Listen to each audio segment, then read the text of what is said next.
কেন রেখেছেন? আমি কোনো প্রশ্ন করা পছন্দ করি না, উত্তর চাই। কি নাম আপনার? সম্রাট। রাস্তায় আপনার মারপিট দেখলাম, 4-5 জন গুন্ডাকে বেশ ভালোভাবে পেটালেন আপনি। একজন অসহায় মানুষকে বাঁচালেন, অথচ বিনিময় কিছুই নিলেন না। মনে হলো লোকটি আপনি খারাপ না।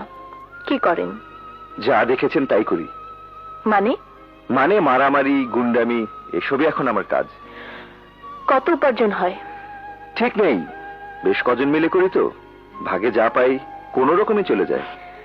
চাকরি করবেন? চাকরি? হ্যাঁ, 10,000 টাকা বেতন দেব। কিন্তু কাজটা কি? যা করেন তাই। তবে এখন থেকে এই কাজটা করবেন কেবলমাত্র আমাকে গুন্ডাদের হাত থেকে রক্ষার জন্য। অর্থাৎ